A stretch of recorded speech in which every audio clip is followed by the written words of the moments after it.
Halo semuanya, kami dari kelompok 5. Kelompok kami beranggotakan 4 orang, yaitu saya sendiri Sari, dan ada teman saya Nova, Fakri, dan Nita.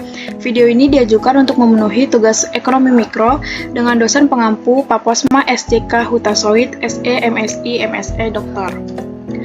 Lalu selanjutnya, kami akan memaparkan hasil diskusi kami. Ada 6 topik pembahasan yang berdasarkan dari buku N. Gregory Mankiw dengan judul buku Prinsip Ekonomi edisi 7.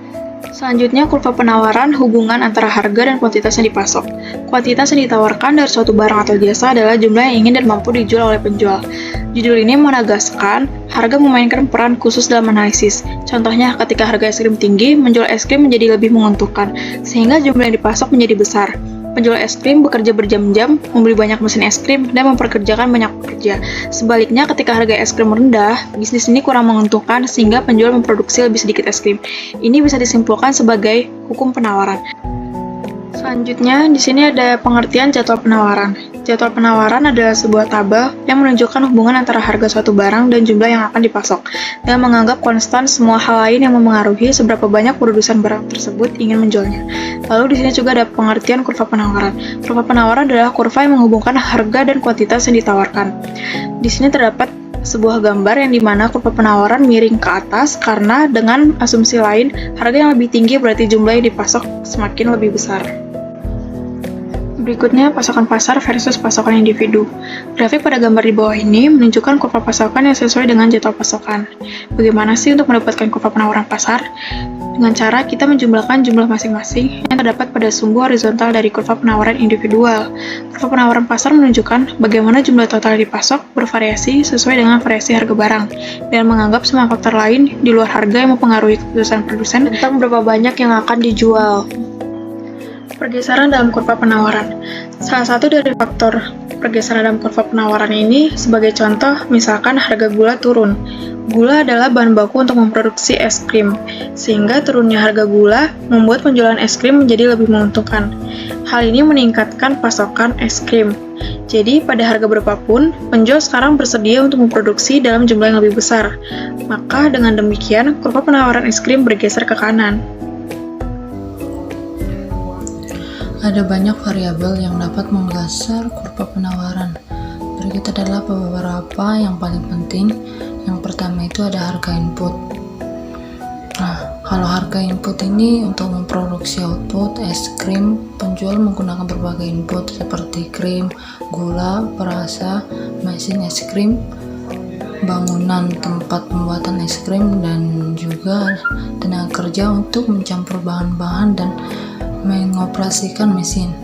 Ketika harga satu atau beberapa input ini naik, memproduksi es krim menjadi kurang menguntungkan dan perusahaan-perusahaan memasok lebih sedikit es krim.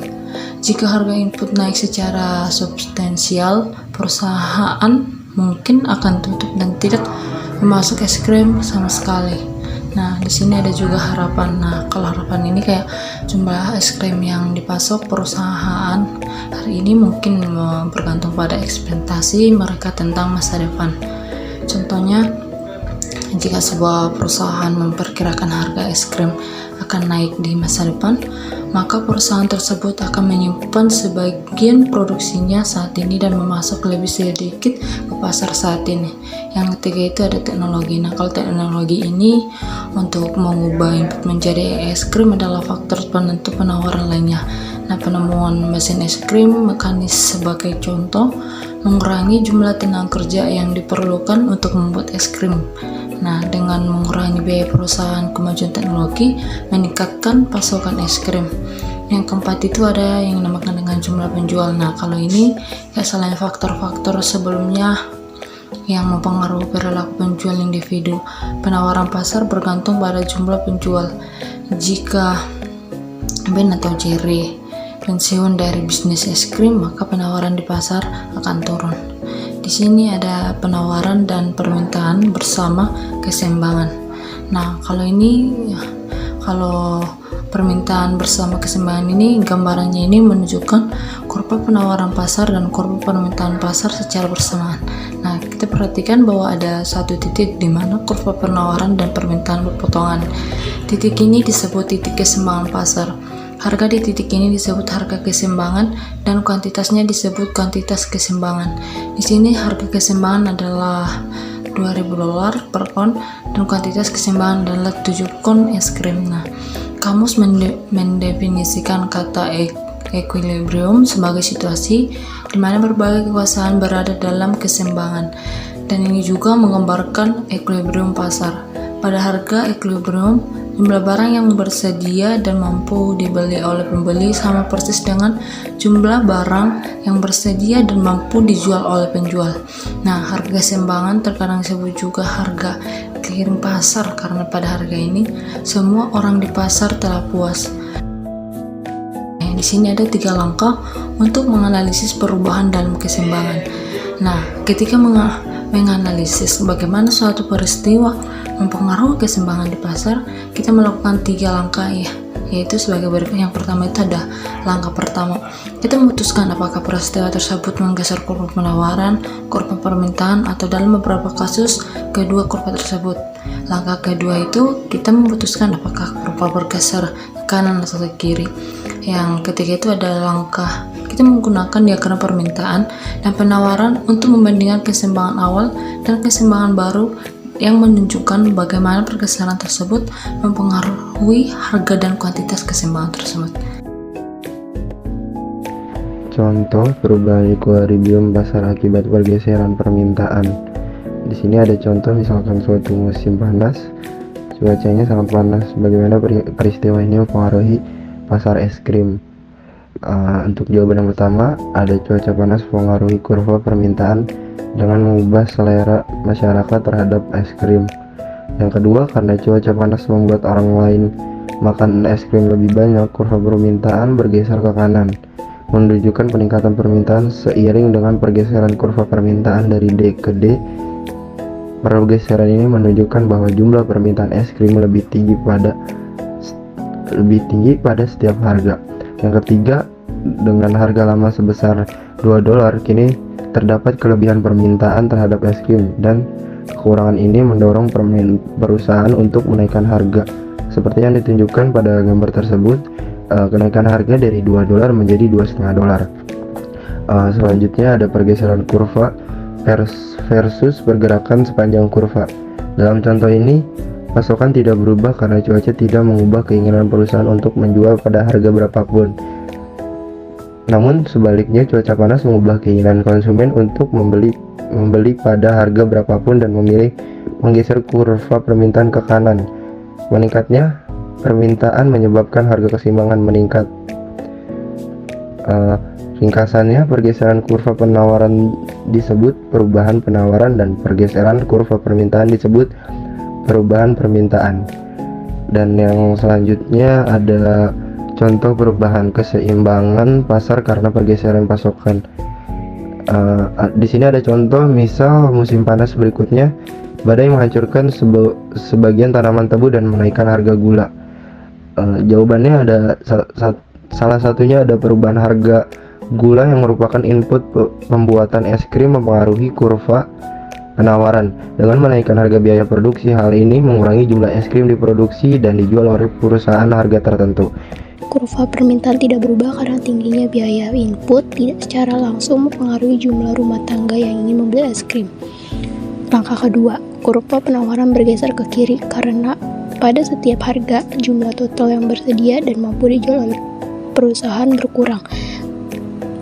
Yang ketiga, pada harga lama $2, sekarang terdapat kelebihan permintaan es krim, dan kekurangan ini menyebabkan perusahaan menaikkan harga seperti pada gambar yang ke-11.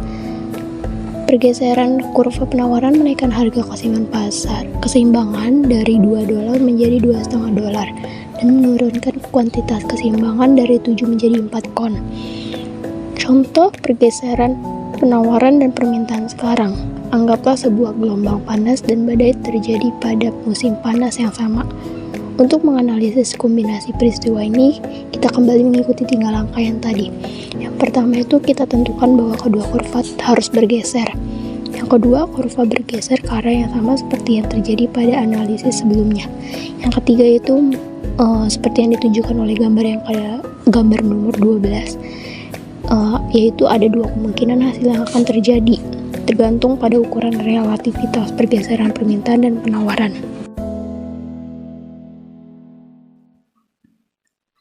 Baik, selanjutnya di sini ada kesimpulan.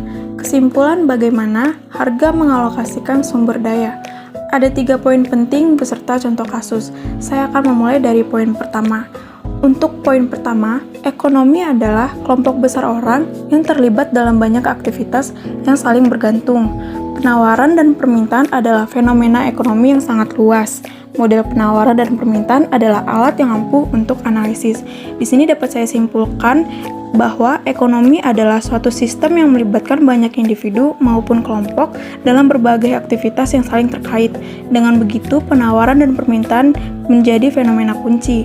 Untuk model penawaran dan permintaan itu dapat menjadi alat analisis yang sangat penting dalam memahami sistem dinamika ekonomi yang sedang terjadi.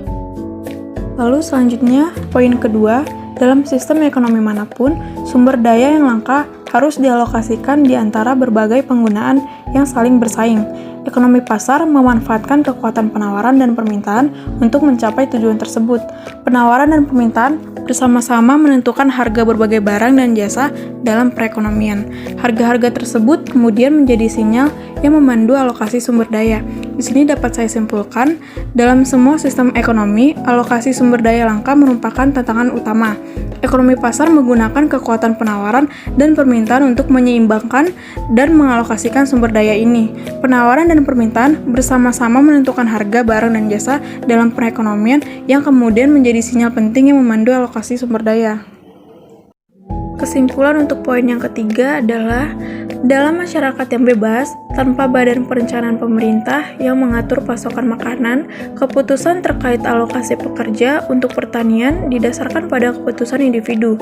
Sistem desentralisasi ini berfungsi karena harga pangan dan upah buruh tani menyesuaikan diri untuk memastikan ketersediaan petani ataupun profesi petani tersebut.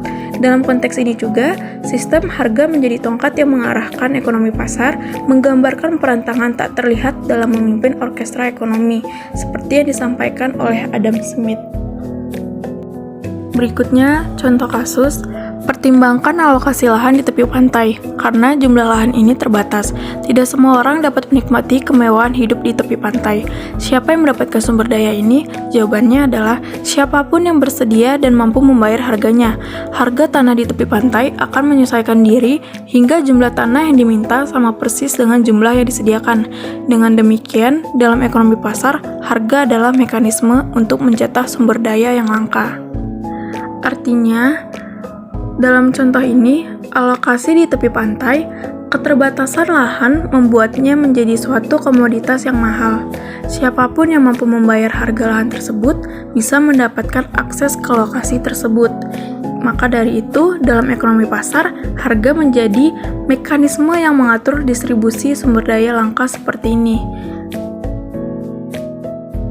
Sekian dari presentasi kami ucapkan terima kasih atas perhatiannya karena sudah menonton video ini dari awal, pertengahan, hingga akhir. Kiranya video ini dapat bermanfaat bagi kita semua. Kami kelompok 5 pamit undur diri. Terima kasih dan salam sehat.